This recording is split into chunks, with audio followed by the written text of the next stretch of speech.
আসসালামু আলাইকুম। Expert holiday 365 এর পক্ষ থেকে সকলকে জানাই প্রাণ ঢালা অভিনন্দন। আশা করি আপনারা যে যেখান থেকে দেখছেন সকলে অনেক অনেক ভালো আছেন।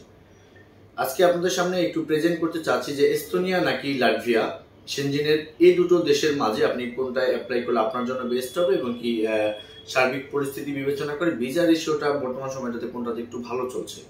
তবে আলোচনা করবে আন্তরিক রিকোয়েস্ট, চ্যানেলটা অবশ্যই সাবস্ক্রাইব করে রাখেন যাতে করে পরবর্তী ভিডিওটা আপনারা খুব সহজেই পেতে পারেন। এছাড়া আপনাদের যদি কোনো মূল্যবান মতামত থাকে চাইলে কমেন্টস বক্সে লিখে রাখতে পারেন, আমি যথারীতি আপনাদেরকে একটা অ্যান্সার দেওয়ার চেষ্টা করব ইনশাআল্লাহ। বাংলাদেশ থেকে বর্তমান সময়টাতে যারা আসলে সেনজেনভুক্ত কোন একটা কান্ট্রিতে যেতে চাচ্ছেন, এদের মাঝখান থেকে অনেকেরই সেম কোয়েশ্চেন যে আসলে সেনজেনের কোন এরিয়াতে সাবমিট করলে বর্তমান সময়টাতে ভিসা রেশিওটা খুবই ভালো চলছে।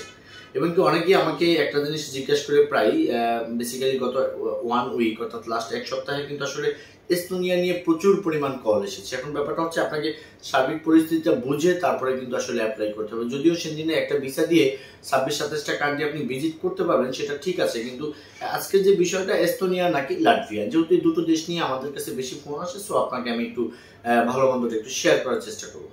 বন্ধুরা, আমি সর্বপ্রথম আপনাকে একটু বলতে চাচ্ছি যে এস্তোনিয়া নিয়ে বর্তমান আপডেটগুলো। এস্তোনিয়াতে মাঝখানে কিছু সংখ্যক লোক ভিসা পেয়েছে এবং বর্তমান সময়টা তো অনেকে ভিসা টিসা পাচ্ছে। এখন যারা ভিসা পাচ্ছে একেবারে যে আপনার ফাইলে কিছু নেই, আপনি সাবমিট করলে ভিসা পেয়ে যাবেন এরকমটা ভাবার কোনো অবকাশ নেই।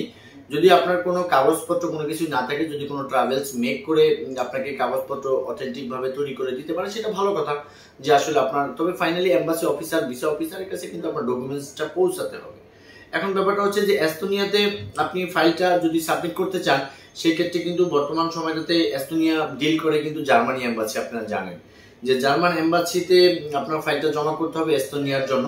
সেই ক্ষেত্রে এটার যে প্রক্রিয়াটা আছে সেই প্রক্রিয়াটা হচ্ছে আপনাকে অ্যাপয়েন্টমেন্ট নিয়ে দেন কিন্তু আসলে ফাইলটাকে সাবমিট করতে হবে এস্তোনিয়ার জন্য। এখন জার্মানি এম্বাসি যেহেতু অ্যাপয়েন্টমেন্ট পাওয়াটা একটু সোট আপ, সেই ক্ষেত্রে এস্তোনিয়া কিন্তু একই ব্যাপার। বর্তমান সময়টাতে ইদানিং কিন্তু আসলে নো স্লট, অর্থাৎ কোনো স্লট খালি পাওয়া যাচ্ছে না এস্তোনিয়ার জন্য।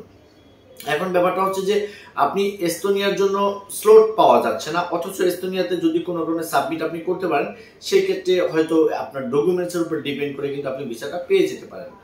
এটা হচ্ছে এস্তোনিয়ার একটা ব্যাপার। তবে আমি আবারও বলি যে আপনি not only Estonia or Latvia, Schengen any country আপনি যেখানেই সাবমিট করেন না কেন, আপনার কাছে ভিসা পাওয়ার মতো একটা ডকুমেন্টস ভিসা অফিসারের টেবিল পর্যন্ত পৌঁছতে হবে, তাহলে কিন্তু সেখানে একটা জাজমেন্টের ব্যাপার চলে আসে। আপনি যেন তেন পেপার সাবমিট করে দিলেন, সেক্ষেত্রে এস্তোনিয়া যে আপনার জন্য ভিসা নিয়ে বসে আছে ব্যাপারটা এরকম ভাববার কোনো অবকাশ নেই। যাই হোক, বিপরীত পাশে আমি একটু লাটভিয়া সম্পর্কে আপনারা বলতে চাই। লাটভিয়ার রাজধানী হচ্ছে রিগা। লাটভিয়া কিন্তু ট্যুরিস্টদের জন্য কিন্তু যথাসম্ভব একটি ভালো দেশ, বিকজ ইতিমধ্যে আমরা জানি যে লাস্ট 2 ইয়ার্স আমরা যেটা কাজ করেছি লাটভিয়ান অনেকেই ভিসা পেয়েছে। লাটভিয়ার ভিসা একই ব্যাপার, এস্তোনিয়ার ভিসা কিন্তু একই ব্যাপার।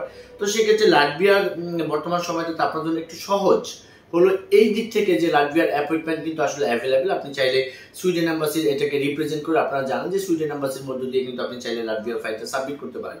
এখন লাটভিয়াতে যে ধরনের ডকুমেন্টস লাগবে এস্তোনিয়ার ক্ষেত্রে কিন্তু একই ধরনের ডকুমেন্টস লাগবে।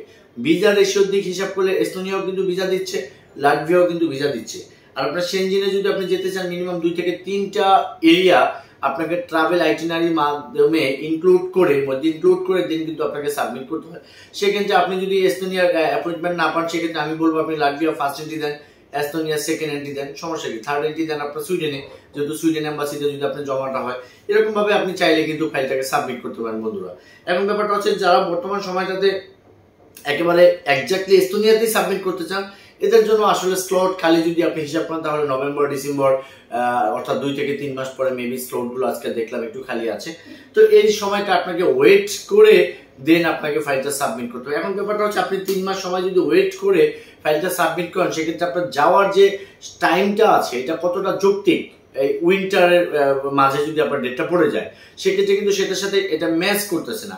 সেক্ষেত্রে যারা আমি বলি যে যারা বর্তমান সময়টাতে এস্তোনিয়া নিয়ে খুবই এক্সাইটেড আছেন অথবা ডেট পাচ্ছেন না, তাদেরকে আমি বলবো যে এস্তোনিয়া সেকেন্ড এন্ট্রি হিসাবে আপনার ফাইলটাকে আপনি সাবমিট করেন, ফার্স্ট এন্ট্রি আপনি লাটভিয়া দিতে পারেন।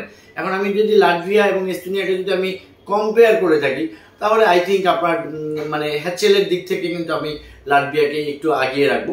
তারপরে হচ্ছে যে আপনি যদি এস্তোনিয়াতে জমা করতে চান, এস্তোনিয়াও ভিসা ভালো দিচ্ছে, আমি কিন্তু অস্বীকার করছি না, লাটভিয়াও দিচ্ছে। সেক্ষেত্রে সেনজেনে যদি আপনার যে কোনো একটা ভিসা পেলেই হয় সেক্ষেত্রে আপনার হাতে সময় থাকলে আপনি লাটভিয়া দেন, আর যদি আপনার খুব আর্লি যেতে হয় সেক্ষেত্রে সময় যদি আপনার হাতে থাকে তাহলে এস্তোনিয়া দেন, আর সময় না থাকলে আপনি লাটভিয়াতে ফাইলটা সাবমিট করেন। তো যাই হোক বন্ধুরা, এস্তোনিয়া এবং লাটভিয়া ফাইল জমা করতে কি কি ডকুমেন্টস লাগে এ নিয়ে অনেক ভিডিও করেছি, আপনারা সেগুলো দেখে নেবেন।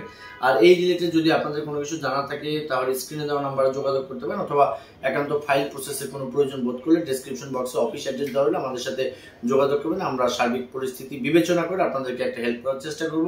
সকলে ভালো থাকবেন, সকলে সুস্বাস্থ্য কামনা করি। আসসালামু আলাইকুম।